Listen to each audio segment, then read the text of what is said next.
We are going live on the air.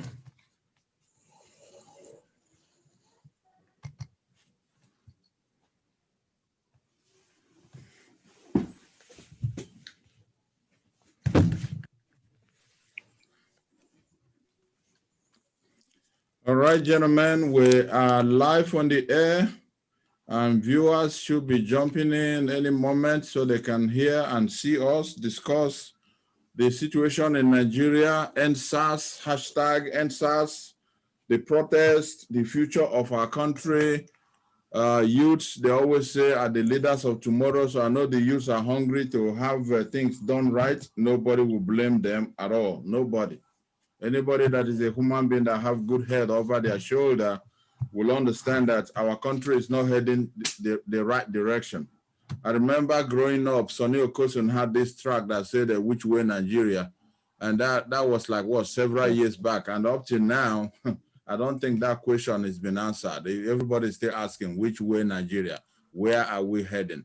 So, gentlemen and ladies, the topic today is going to be hot. If we can make it in an hour, that would be great. But if not, either way, we still have to touch it up a little bit. Our talking point is everything about Nigeria, everything about the protest, the updates from each of the locations where we have viewers. If you can hear us, we have a good panel. I have Praise from Enugu, reporting from Enugu.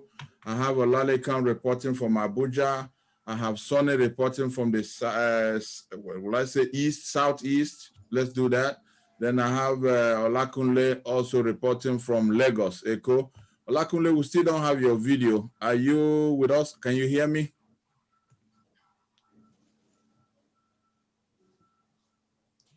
Yes, I can hear you. I'm with you. Okay. Is it possible to have your video, if it's possible? All right. Oh, you sure? Excellent, excellent, excellent. Complete. I want to say I appreciate you guys. I know it was kind of fast track, quick notice. I also want to appreciate Praise. She's the one that coordinated all this in a minute. It's not easy. But guess what? You guys are building a stronger relationship with Omega Studio here in Atlanta. So it is the beginning of great things that will happen to each and every one of us in terms of creating a long-lasting relationship. So media has come to stay. Zoom has come to stay.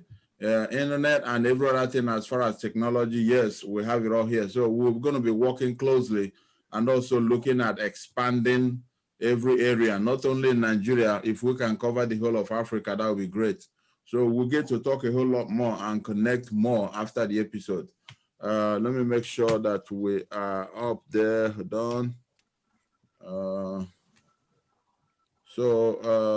Make sure, because we have to be taking questions from our viewers and stuff. Yep.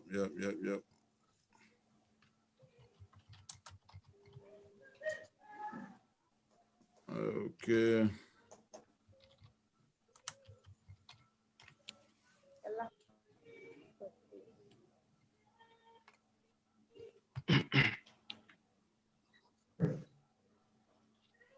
All right, so viewers, if you can hear us clearly, we have done the introductory, but I will give each of the panel members a chance to greet our audience and relate the topic of what we're going to be talking today to the conversation that we're having.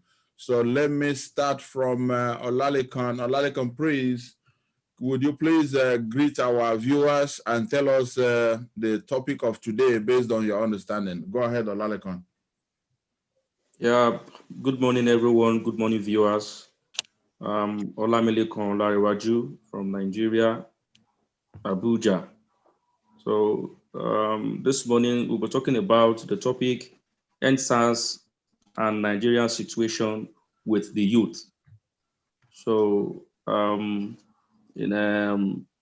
totality, we want to talk about the police brutality, the massacre of our security agents on peaceful protesters in Nigeria, and the violation of the rights of citizens.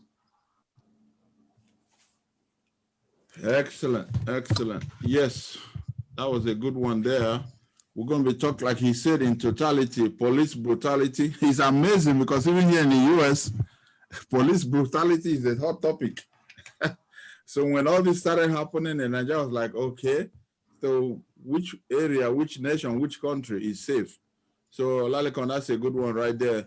Let's have Sonny greet our audience. Sonny, go ahead. Good afternoon, everyone. My name is Sunday. I'm like getting introduced. Calling from the southeast. The moderator talked about the north.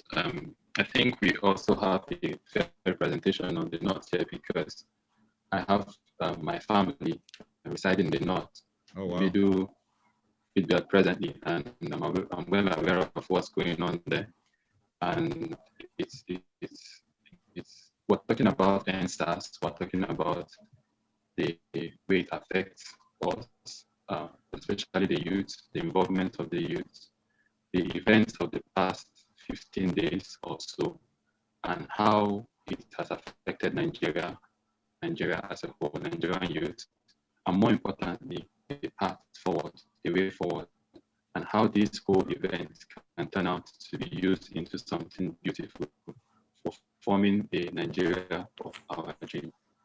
Thank you. Excellent. Yes, for the past 15 days, that's a good time frame there. For, like Sonny said, 15 days, Nigeria has been, well, I say, at a point of boiling gauge, but we're believing that things is going to come under control. The youths, their voice will be heard. I'm believing that their voice is not yet heard, even though the president has made a speech, because if their voice is already heard, we'll know. I don't think their voice is already heard, or they're going to do something better to make Nigeria look better, but we're going to see that as we begin the conversation. Let's hear the opening speech from Praise. Praise, go ahead. Praise, can you hear me? Viewers, my name is Praise, and yes, I can. Go ahead. Can you hear me? Yes, we can hear you loud and clear. Okay. My name is Praise, and I'm talking to you from Enugu, Nigeria. The topic basically is talking about the ENDSAS protest, which has been on for about 15 to 17 days now. And the protest started as a result of police brutality, the SARS, and a quest for a change in governance, basically. We wanted a different Nigeria, and considering the fact that law enforcers were youths especially, so that was what prompted the 15 to 17 days. So basically it's about the ENDSAS protest, the police brutality, and a new Nigeria as a whole. Excellent. We wanted a new Nigeria. That's a take home from your speech. A new Nigeria. Understanding that things have not worked well the way it should have worked. That's why we're asking for a new Nigeria. So, Olariwaju Olalekon, let's begin the conversation by asking you, what is SAS and how did it all come about, that leading to what we're looking for now, a new Nigeria? What is SAS? Thank you, sir. The word SAS means the Special Anti-Robbery Squad, and it is cut out of the Nigerian Police Force, the NPF, and they are meant to tackle armed robbery and cyber crimes in Nigeria. And I think their work, they have been working beyond their assignments. They are doing things that is beyond what has been assigned to them to do. I think there are a lot of issues arising from people searching their phones, stopping them, extorting money from them, taking them for detention, and not even charging them for any offense being committed. So basically, what the SARS means is anti-robbery squad, special anti-robbery squad. They are meant to fight armed robbery. Wow. Not Okay. peaceful citizens, not the youth. They are not meant to attack people who are dressed fine, people who are using good cars, people who are looking good, because the way they operate, when they see you looking good, using luxuries, they tend you to be a criminal. They look at you as if you are doing a cyber, you are a cyber criminal. That is the way our anti-robbery squad in Nigeria look at the youth. I think that's what I can say for now. Excellent. So going by that, I'm also asking any member of the panel can chime in here. I understand the SARS is a national program or a national scheme. Do we have the presence of SARS in each of the states? You're talking about the East, West, North, and South. Or does it only exist in certain sections of the country? Any member of the panel can take that. Okay, I think the SARS is a federal establishment. It's not just meant for a particular region of the country. It's a federal establishment. It's actually ENDSAS, Federal Special Anti-Robbery Squad. And the initial purpose for establishing this group is to curtail robbery and other vices in the country. It's not just for the North or for the East, it's for everyone. And I want to note here from the onset that the initial aim for having this body was beautiful. The intentions were beautiful, but like everything born of having a plurality of persons, there were bad eggs that came out from this group as members, and saw the group, because of, I guess, the excess power that was bestowed upon them, I saw the group as a means of extorting people, of brutalizing youth, of brutalizing not just youth. We've had cases of even the elderly being harassed. A few days ago, I was reading a story of a young man who narrated how his mom was taken by the SARS, some SARS operators or operatives, and taken to an undisclosed place under a bridge in some place around Lagos. And they had to collect a huge amount of money. So for me, the question is this just for a particular region? No, it is a federal establishment, and it is meant to curtail robbery and other vices. They are specially trained to do this, and it is for everybody. It is meant, the intention of the original intention for creating SARS was for the good of everybody in Nigeria. Unfortunately, what we have today seems to be the opposite of the initial intentions of the federal government. Excellent, thank you. Like Olaliko said, Olaliko is in Abuja, and going by his name, I could tell he's a Yoruba person. So his presence here is actually very important. Olaliko, is the same activity of SARS in the Southeast, like everybody's saying, they are killing people, they are killing the youth, they're supposed to arrest somebody if there is any evidence of crime, but just looking at them looking good or carrying a laptop, they will see them as, oh, these are cyber criminals. They may arrest them, they may kill them, and they won't prosecute them legally. So in Abuja, is it the same activity as it is in the Southeast, Olaliko? I must say, SARS operation all through the federation of this country is still the same activities. There is no doubt that we have good ones among them. But the operation of the bad eggs among them is become alarming. The same thing that happens, brutality that happens in the West is also happening here in the North Central. Okay. If anything that makes them see, maybe you are dressed, or maybe you have dreadlock, Another thing, another sign is if they see you having dreadlock, it's another way of figuring out a cyber criminal. They just believe that it can just be a cyber criminal that has dreadlock.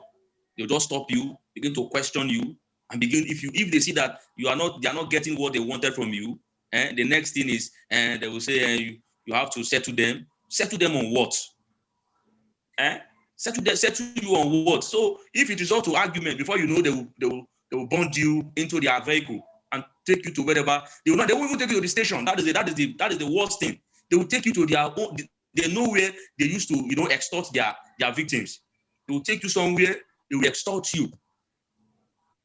So I would say the same operation, the same way they are operating in the West, like I've seen in the West, is still the same way they are operating here in the North Central.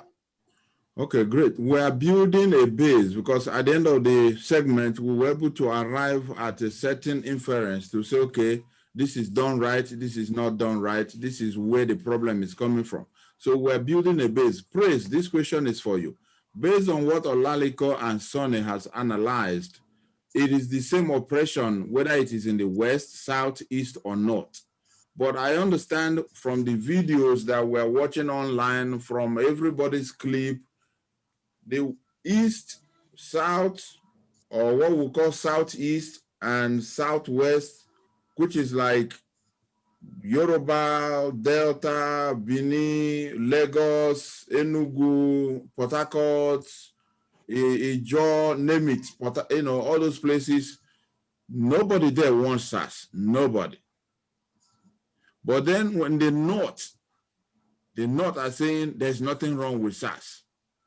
And that will lead us to your question about why is the president not addressing the situation and stuff like that. So how come we have a divide between the people that want it and people that don't want it if the activity, like Olaliko said, is the same no matter where you go? Where is the divide coming from? Please. Okay, thank you. Actually, the organization SARS is a federal organization. So it was like Sonny said, it's supposed to be applicable in every state, which I believe it is. Before I relocated down to Enugu, I lived in Kaduna all my life. And I got to know about SARS officially when I came into the East. As much as the organization is being made available to every state, I would say that they have taken up more power in the East. You get to the East and you get to hear about a lot of youths being brutalized by SARS. But when you go to the North, some of them don't even know what SARS is, even though, yes, it's in existence, but they have been able to play on a low key over there. But here in the East, they get to stand on the road, sometimes you can be driving on the road and you see SARS on the road, which is not supposed to be so. They're not supposed to mount roadblocks, but they do that. And they could see a youth and feel threatened that the person is a criminal or a Yahoo boy, like they call it over here in Nigeria. Yahoo boys, yeah. And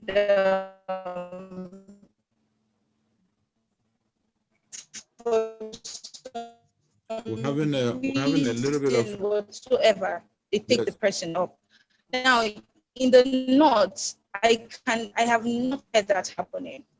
All my life I lived in the North. I have never heard of, in fact, I didn't even know what SARS was until I came down here.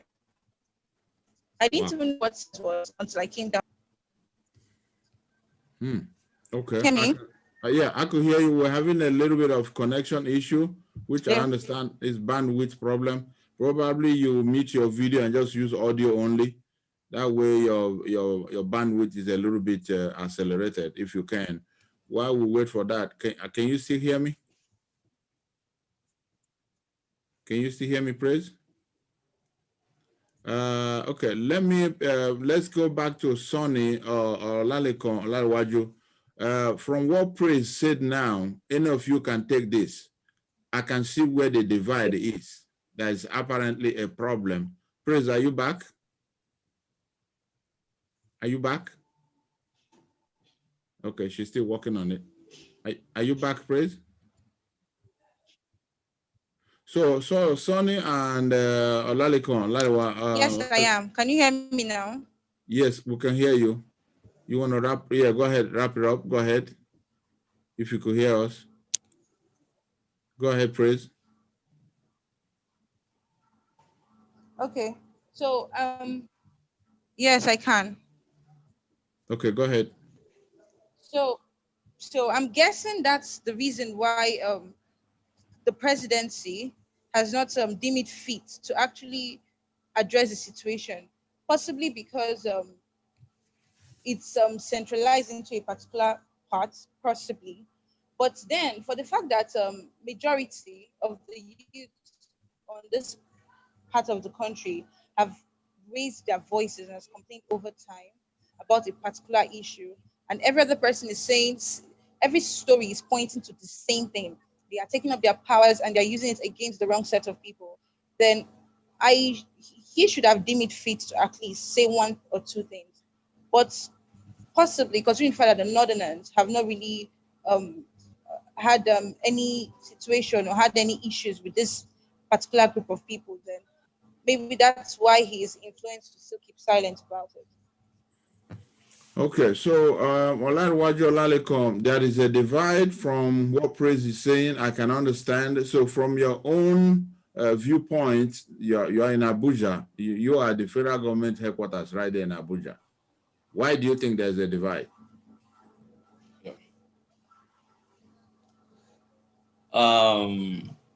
I think that, you see, presently, let me say this particular government, there is a divide and due to, should I say, ethnic sentiment, understand, and religious sentiment, understand, because looking at it, we know our people in the West, we have more intelligent people in the West. Likewise in the East, likewise in the South. You understand? And these people, as a matter of fact, we all know that now in Nigeria, many businesses now are online business. Many of us went to school, we couldn't get job. What we later embark on is online business, maybe online marketing. Some people engage in Bitcoin business. You understand? Mm-hmm. So you cannot expect somebody who is doing an online business not to have a good phone or not to have a laptop. You understand? And looking at it now, the top, look at the Nigerian government presently, the top security chiefs, they are all Northerners. You understand? And you expect, as it is their place, though they are having issues that are not related to cybercrime, they are having issues like Boko Haram, Fulani herdsmen, whatsoever, and they are using the military to tackle it. You understand? And the SARS as well is still operating there. Though the manner of their operation in the north is not like the south, because they are not on the road. They are in the bush battling with insurgency. Okay. Battling with insecurity. You understand? Unlike the West, unlike the South, unlike the East. You understand? I think the divide and what the issue that is there, the sentiment here is because the leaders of these operations, they are Northerners. Let's call it spade a spade. You understand? So their kind of operation, they don't care about since their region is okay, they don't care about other regions. Whatever happens, they believe we should be able to manage our security issues by ourselves. So that is my thought. That's my thought towards what is happening, the divide in the security outfit. Excellent. Okay, like I said, we're building a base because it's very easy to raise your hand and point it and blame someone else. But when you have a local standing, when you have some facts, that can, guide you towards your final decision. Then you can say, okay, these are point of references, and these are how I was able to get to where I am right now. So, Sonny, the next question comes to you as far as what got us to where we are before SARS, and now there is SARS, and now there is a divide. Do you think in the West, South, and East that they have more police deployment more than the one in the North? Like Praise said, all her time in the North, she never heard about SARS, only to relocate to Enugu, and SARS was like a new vocabulary in her dictionary. So do you think by number that the federal government posted more police in the Southeast or South-South or West more than the North? Thank you. I might not be certain with statistics now with respect to the number of police deployed to the Southeast or Southwest or the South with comparison to the North, but I want to quickly touch on the previous stuff you just talked about, what Praise and Olalekon said. Okay. Personally, I wouldn't think that this whole silence of the presidency is because the North is not affected. No, I want to slightly disagree with that. The problem called Nigeria is beyond SARS. Okay. It's beyond SARS. And I want to repeat once again, it's beyond SARS. There's a deeper problem. Okay, tell us. And that problem goes far. For anyone who is concerned with political history, you understand that the problem called Nigeria is not just about SARS. In fact, you agree with me beyond reason doubt that the SARS protest, which started as direct question of ending this particular group or organization, the Nigerian police called SARS, later turned out to be a code. ENDSAS became a code for ending anything evil, bad governance, police brutality, unemployment, name it. So if we understand that, we realize that our problem is the problem of the amalgamation of strange bedfellows. The southern and the northern amalgamation was an amalgamation that shouldn't have happened in the first place. Maybe not at the time it happened. So if we go back to the roots, then we'll understand that if we want to, blame this on religious sentiment or tribal sentiment or whatever, then we'll be playing, which is what has happened in the past days. And I say this with a heavy heart. The fact that the young people who started this whole stuff, as beautiful as it looked, with so much admiration from international communities, celebrities, and all that, for 10 days we were moving so beautifully, and all of a sudden, it was like something just possessed us, and we allowed this thing to be. So for me, it is a case of, was they not really ready for this stuff called Nigeria the way we want it, we who are on the other side? If you go back to that, it's just like forcing a young girl who is not ready to marry an old man who is way older than her, and you bring them into a home or a farm or a house, and the old man is thinking south, the young girl is thinking north. She wants to still enjoy her life, still be pampered and all of that. And the old man is saying, I'm not ready for this. I want us to move on. The South and the Northern amalgamation was something for me that shouldn't have happened at the time it happened.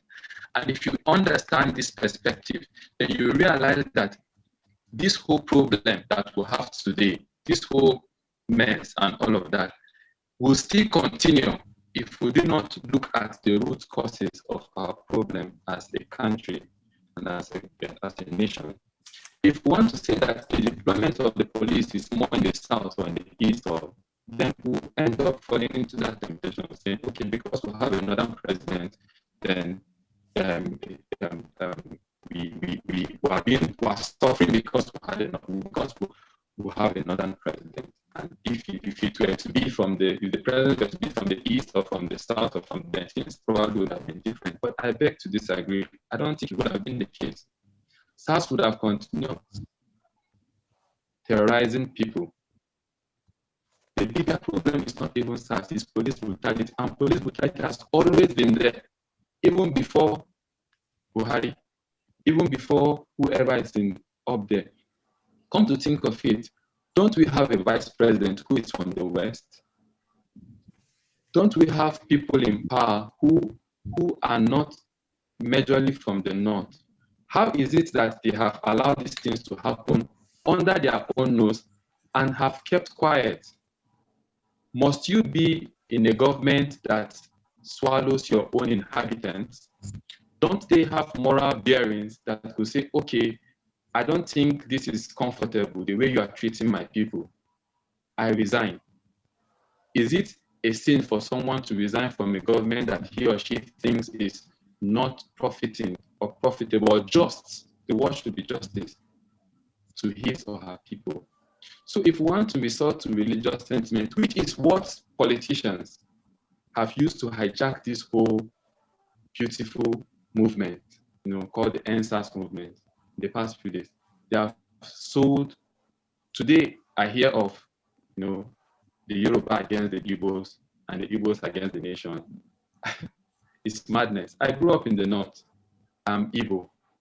I'm from the east, but I grew up in the north, like Praise. I grew up in just Plateau State. So I understand the northern mind, and I'm also well aware of how the eastern person thinks. And I've lived for a few months, though that might not be enough, in Lagos. So I can understand how people, different people want to think and want to analyze this. But I wouldn't want to be that youth who buy into religious sentiment or no. It goes way beyond that. We have a government that is not capable of handling the situation, a government that is incompetent. And incompetency cannot be swept under the guise of religious or ethnic sentiment. I wouldn't want us to go that way here. Excellent. Thank you, Sonny, for that detailed analysis. It is quite unfortunate that things are the way they are as far as Nigeria is concerned. Like I said at the very beginning, Sonny Okosi did ask that question, which way Nigeria? And up to today, you are just asking the same question. The South, the East, the West, the North, where are we? Please, the next question comes to you. As far as what we know now, that there's a divide, and of course, I thank God that you grew up in the North, just like Sonny said, so you have the Northern understanding. Now you are living in the East as well. So where is Nigeria heading to with SARS and ENDSAS as a catalyst that has now brought us to where we're beginning to see, okay, like Sonny said, from the onset, the amalgamation of 2 or 3 or 4 unlikely being to become one country. Where is Nigeria and what needs to be done in your own understanding to create that new Nigeria from even your text? Go ahead. Okay, thank you. At this point and at this level where this protest has gone to, ending SARS would not bring any solution because, like Sonny said, it has gone past the SARS. This whole movement has turned into ending poor education, reducing electricity tariffs, making good roads, a lot of things, reducing the members of the legislature's salaries. So now there is that ENDSAS moved from being the actual body of the police called SARS to expanding to a whole lot of incompetencies in the government. So even if the government or the president comes down and say the body or the organization of SARS has been dissolved, it would not change anything because it has gone past that. And what we are looking for at this point is a lot of changes that has been long overdue that needs to be implemented as soon as possible. Considering the fact that Nigeria is not a little country. Nigeria is a very large country, and the organization of this country has been so like all centered in one the little cycle, which is the federal government. So for me, at this point, there is a lot that needs to be done, a lot of problems that need to be corrected. We have 36 states in this country, and each state is as vast as you can think. And each state has a body of problems already. So my own solution basically is for a call for a restructuring, which is not going to be accepted really, because it has to do with a lot of changes from the constitution to down to the positions to a lot of things. That's what I think should be the right thing.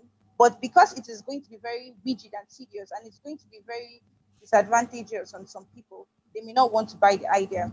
Now, the restructuring I'm calling for is more like an actual federalism. Yes, the Constitution says we practice the federal system of government, but if you look at the way things are actually done in this country, you see that that word federalism is just for the books. It's not an actual. You wouldn't really say it's 100% applicable in our whole administration, in the sense that yes, each state um, each state generates its own income, but they have to remit it back to the government, the federal government, who decides what to do with it. And so you get to have a problem in your state, and you go to your governor, and he tells you there's no allocation for that, or it's the federal problem, or they don't have the rights to deal with such problems. So thereby still concentrating the whole power on the federal government.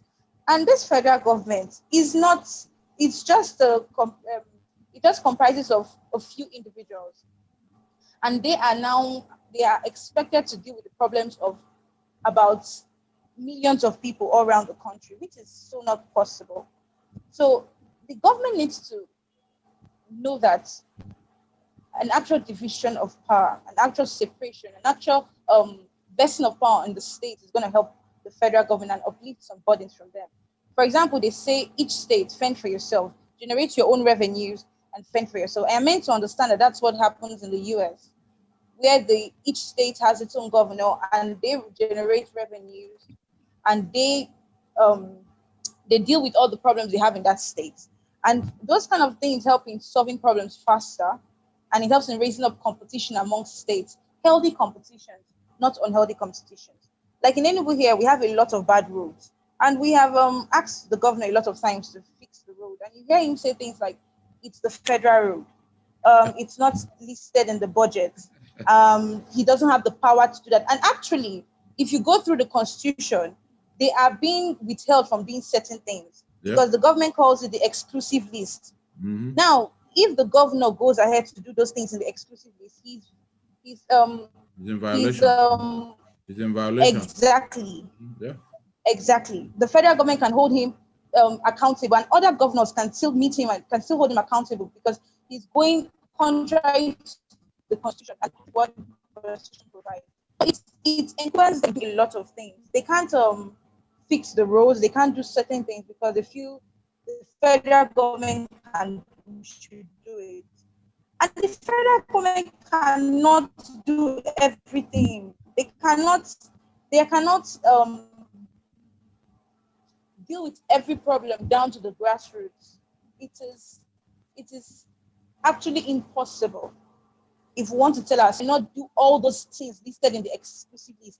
If you go through our constitution, the list runs long, like it's a very, very, very long list, really long. So the essence of even saying you cannot like if a state decides that, like Lagos State now that has a lot of traffic issues, if they say they want to make a railway, an alternative system, they cannot. It has to be the federal government. So for me, it's an actual call for a restructuring because that's the only solution to all this protest.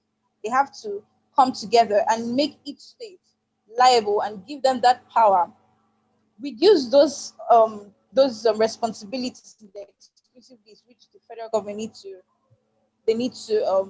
see to, and let the states have more power in dealing with their own problems. It will give them the opportunity to deal with those problems better.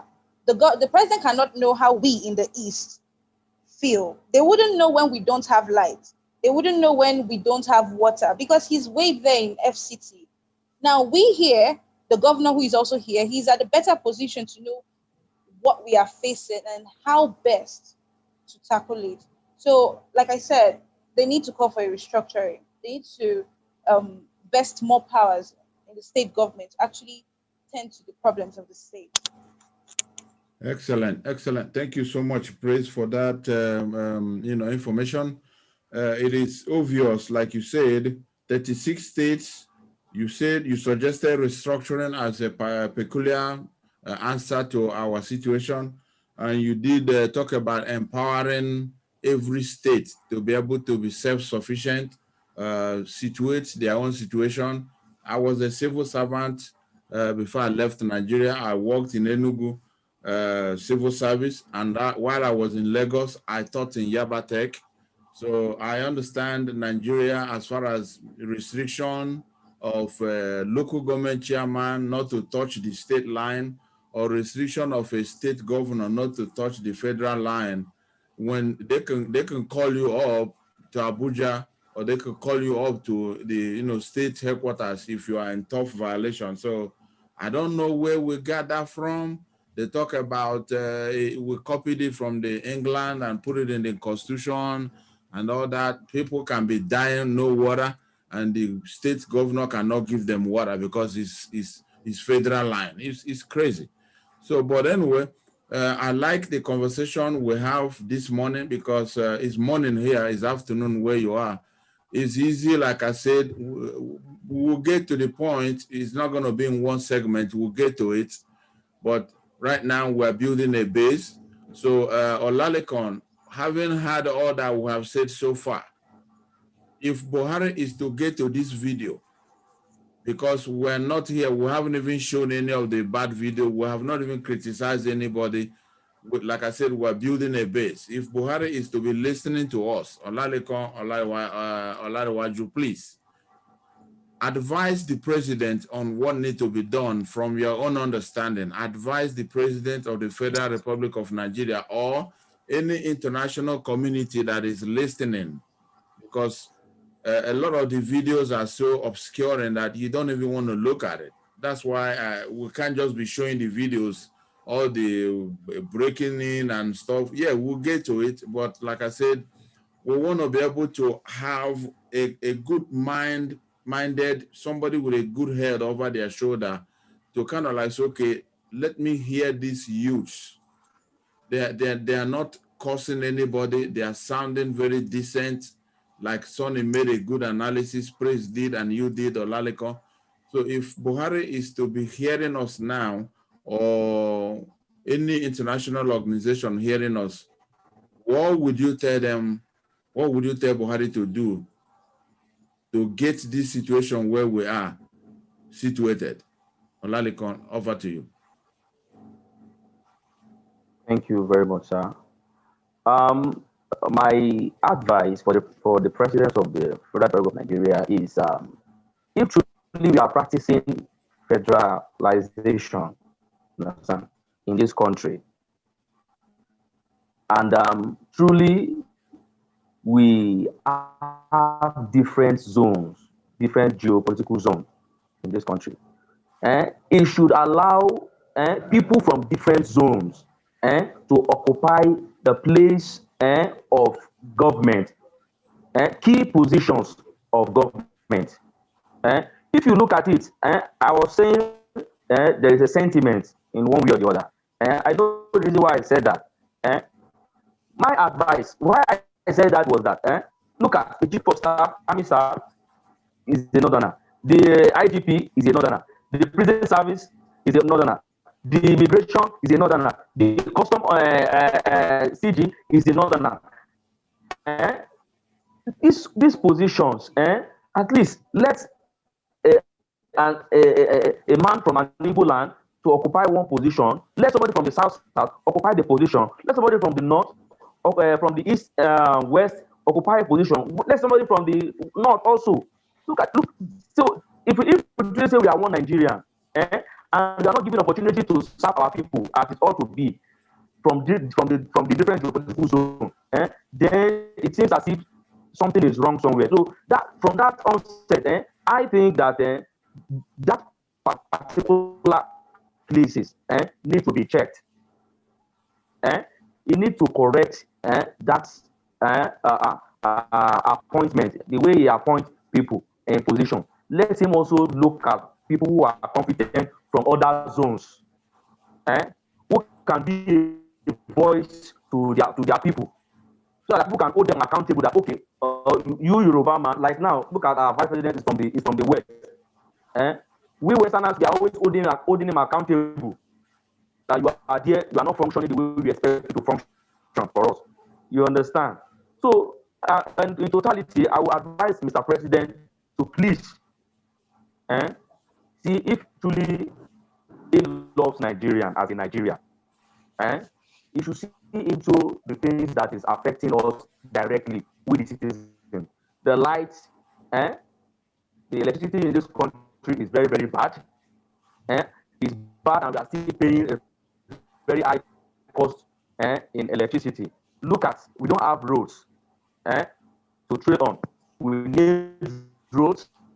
I need him to talk to the minister of transportation. If they have to do some things to make sure we get our dilapidated road amended or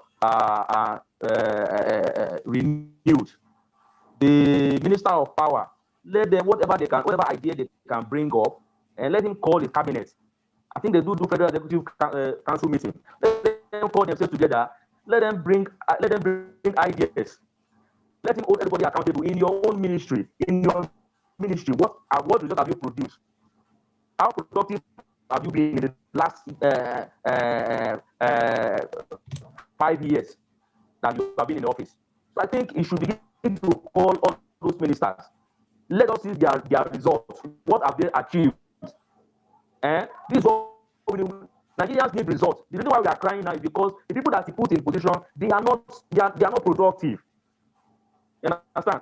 All they are doing is not affecting the common man in this country. So we need people who are there to serve, not people who are there to rule, who will be there to rule. We have rulers, not leaders. So I need him to please check into leadership position, people that he has appointed in key positions. If he needs to change some people, let him change them and put people who are competent, people who are reliable, who can be productive, people who can give us results. We need results. We need a change because it is people that is going to do this work. Let us not leave ourselves. People that he put in position will be the one that will deliver to we the citizens.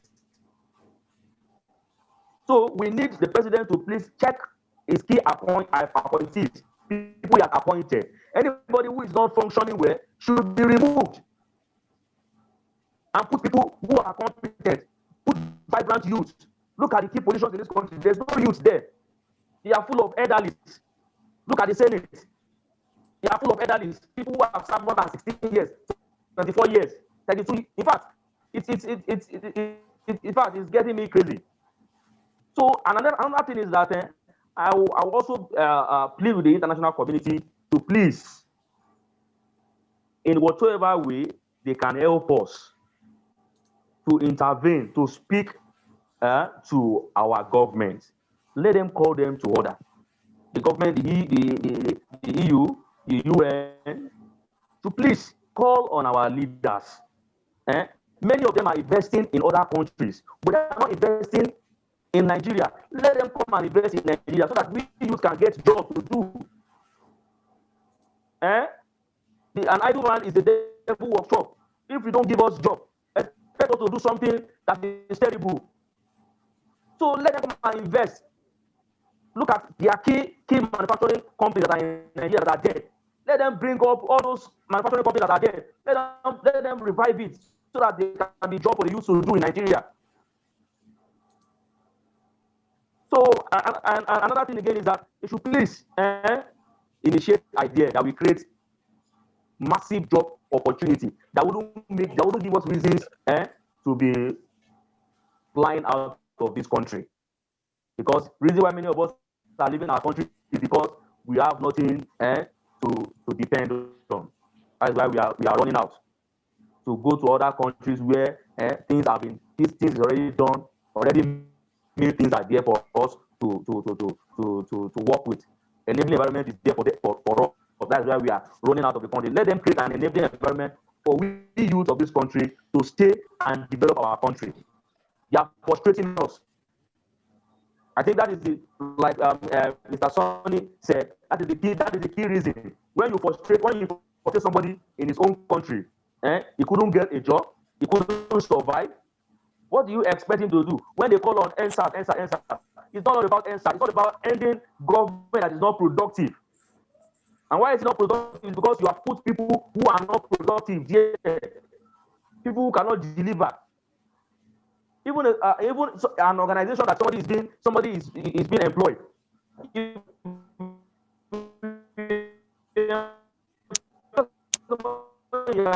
your organization, who is not producing a very important and somebody who is productive, it will need to sack some people to replace them with people who are vibrant, people who are knowledgeable, people who are competent for the work. Let him sack and replace them with people who are competent, and not just replace them with people from one region. Let him replace them with people from other regions, people who are intelligent, intellectual people.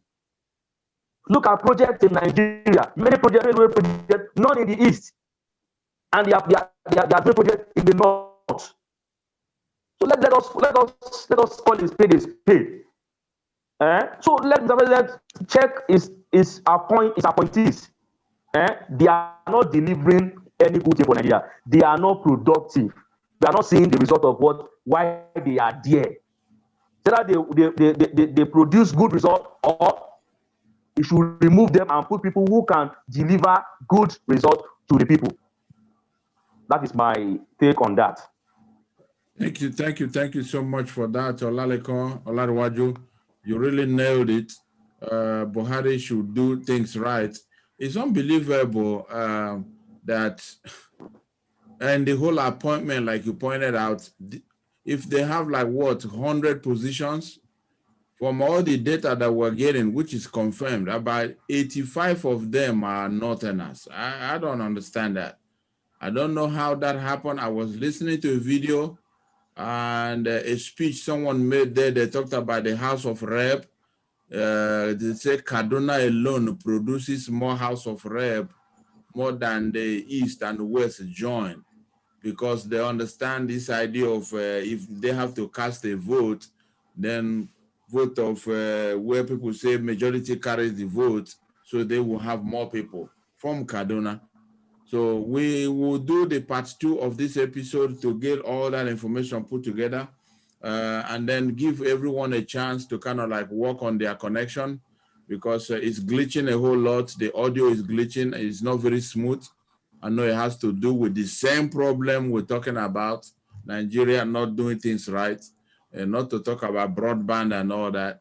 So I'm going to give Maureen, she's the facilitator of this talk show this morning. I'll give her a chance to kind of like summarize from everything. We have some questions on the chat forum. Someone, Walter is saying, I don't think restructuring is the solution.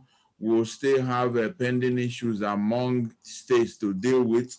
And Maureen Day is also responding and saying the North is being harassed because they don't do internet business and flashy or something like flashy. Okay. So praise, summarize, bring it to a conclusion as far as if we have to divide Nigeria, is that the solution? If we have to restructure Nigeria, is that the solution? In your own opinion, give us a suggestion on what needs to be done moving Nigeria forward. Go ahead. Okay, thank you, sir. Actually, I'm not for dividing Nigeria. I am not looking forward to the country being divided into the various parts. But I have this belief that if we decide to stop being selfish, if our leaders decide to stop being greedy, and they decide to look for what's best for this country, they can still find a way. You look at other states, United States is a combination of a lot of different tribes. but one way or the other, they're still able to have a system that works for everybody. So, like I said, from my own opinion, going through what has been stated in the Constitution, because the Constitution is the legal backing, the foundation, or more like the document for the country first. If you're to count our statutes, the Constitution has to be number one. So going through the powers vested from the Constitution, you can see that the the country, or when the Constitution was being carved, it's possible that they didn't visualize the country getting so large or getting so diverse. Diverse in the sense that we have a lot of languages, we have um, a lot of customs, we have a lot of just there's a lot of difference, religion, a lot of things differentiating we Nigerians from each other. But then there's still a way to make it work. You can, instead of persuading people to go under a particular kind of authority, which comes from the federal government. The federal government wants everybody to do this.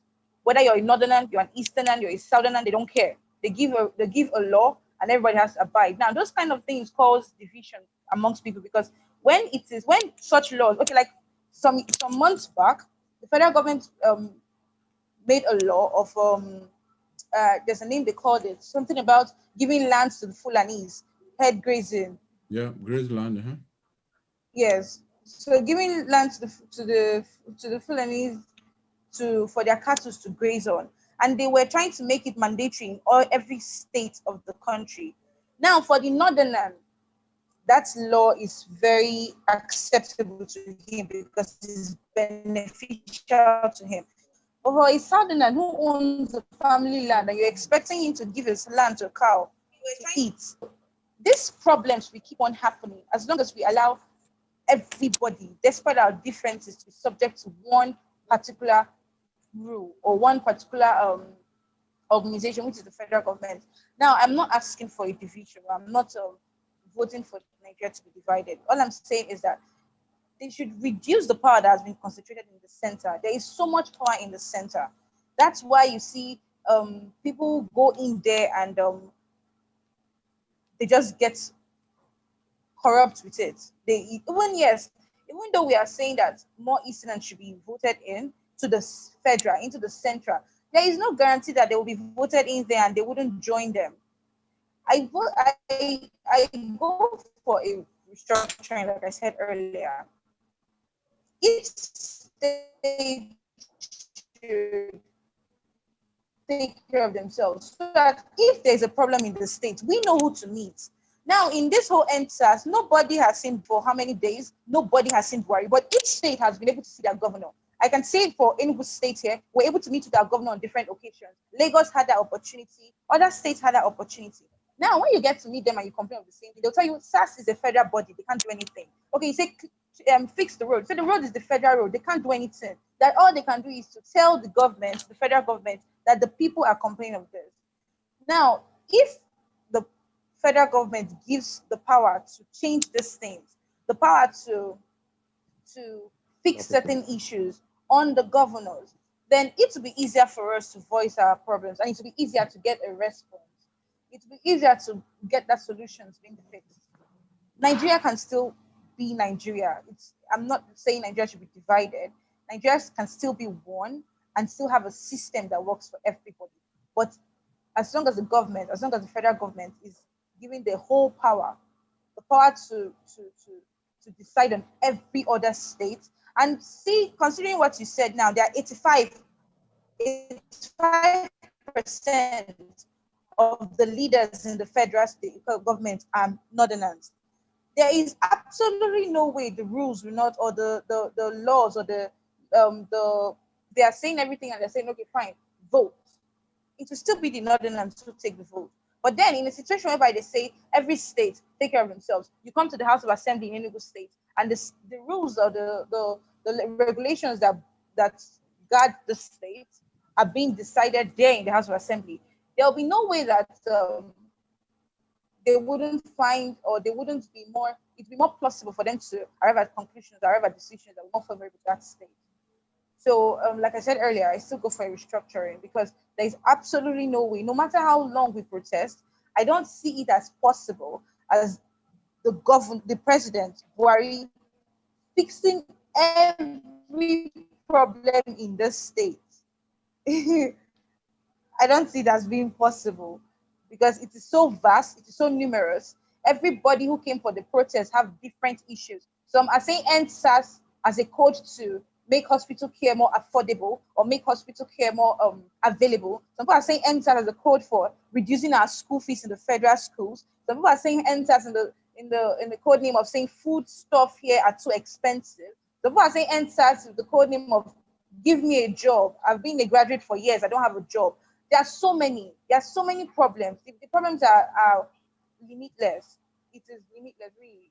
It's unending. So it's easier to reduce the burden from one person's head.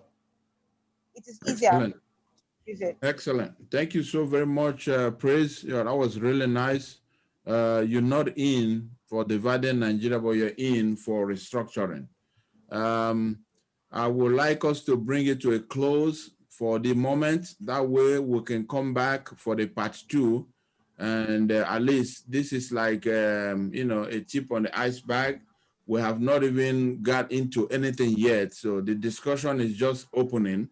Hopefully when we get back again, we're going to have more representation from a larger number of panel, because I would like to get the feed from almost every state corner, if it is possible. I want to give a special thanks to each of the panel member. I know buying data in Nigeria can be expensive. Briefly. Yeah, okay, yeah, sure. Sorry. Go ahead. Go ahead, Sonny. Just briefly before you round up. Go ahead, Sonny. I understand that this is a live broadcast and we have people who are listening to us, who are joining in, viewers, and I would like to make this point. It is something that it's born from a deep reflection from the event of the past few days, and it is expedient to state that for me, what has happened in the past few days is not just a revolt. And I would like whoever is listening to this or whoever will come across this video to realize that this is not just a revolt by the youth against SARS. Probably it started as a revolt and police brutality, but it is a revolution. Okay. And there are two different things. A revolt wants to go back to the status quo. A revolution wants to initiate something new, to bring about a novelty, to bring about something new, to begin. And the youth of this country have said, we want to begin again. We are not scared to start again. And that is important. So whoever is listening to this video, who's going to come across this, should realize that the events of it might have been a short period, 2 weeks or thereabout, less than 3 weeks. But what we have said is simple. We want to be heard. We want to participate. We want to be among those who will fashion the path of our country. And just limiting us to the ballot boxes every 4 years is not enough. Yeah, the ballot boxes are too small for us to be heard. We want a representation where people will be carried along. And just like the Americans who do not have kings or queens, but have a totem, they have the spirit of the founding fathers as a guiding principle and the belief of being a nation under God. They have come to rise above the social concerns, economic ones, poverty, and all of that, to come to a place where they can gather themselves under an umbrella and fashion something intangible. And that intangible thing is enacted in what they have come to call a constitution. We want a constitution that is bigger than the 1999 constitution, which in itself is limited in so many ways. I wouldn't want to go into that, but we want to be heard in a way that whenever we look back and refer to that immaterial stuff called a constitution, we can say that, yes, this is a bigger representation of what we have. I want to say that or repeat that this is a revolution. And as much as action intrinsically is unpredictable and irreversible, we are willing to begin. And we are not looking to cut completely from the past. No, traditions are necessary, because without tradition, life becomes as worthless as a fiddler on the roof. Traditions are necessary, but we want to review the traditions that we have held on to. The notion of authority, the notion of power, what our leaders think is power, which obviously from the Lekki shootings and massacre, what they define as power is complete violence. Violence can be defined as a form of action, but it is mute. It do not have a voice. It is crude. It is cruel. We cannot resort to violence. We want a political space where everybody is represented. And that political space can start only from the beginning. I was discussing with a friend a few days back, and I told her that for me, it is not just about saying we want to bring down every structure. Look at what has happened. Why are people burning down structures? It's not the same money that we'll still build these things back. I saw an old woman on Instagram who went to the street and was sweeping the street all alone. This is not what we want. We want a situation where people can come out and deliberate on their future, on what they really want, on what can take them to higher levels. And this has to begin when our constitution is reviewed and an inclusive government is geared towards, is brought into being, is baited. We need to, there needs to be, this country is pregnant and we need to allow her to give birth. And that birth cannot be truncated, because this revolution of the past 15 or 17 days cannot be allowed to just go down the drain. It cannot be allowed to be blown out like this by the four desert wind. We have to allow this. We have to remember. We have to enthrone the philosophy of Cheta, Echezona. We cannot forget what has happened. We cannot forget. I am not enthroning the whole thing about retributive justice. No, it is restoration. People have to come out and say, we're wrong here, we're wrong here. We want to make amends. And except we sit on that round table where everybody is, represented, like Thomas Jefferson's idea, where a round table, town hall meetings are held, people deliberate, say their opinions, come out with something beautiful, and somebody speaks from that deliberation to say, go to the higher council and represent us, and people are open to deliberation and I think we have a connection problem there with Sonny. Yeah, let's like I said earlier, we can't finish it all today. It's good that we started the conversation. It's going to continue. So let's bring it to a close and fix the connection issue. Again, Olaleka, Olarwaju, thank you so much. Sonny, thank you so much. And Praise, thank you so much. And our viewers will have looked at some of the questions. We will also answer a whole lot more that you will send in at the end of this first discussion. This is phase 1 or part 1 or episode 1, as the case is. Watch out for episode 2 alerts that will come in a few days, so we can dive into more detail, then get to show you a lot of videos from each of the states and see what they're asking for. Other than that, gentlemen and ladies, I want to say thank you. It was nice having you, Omega Studio here in Atlanta. Thank you for coming on board.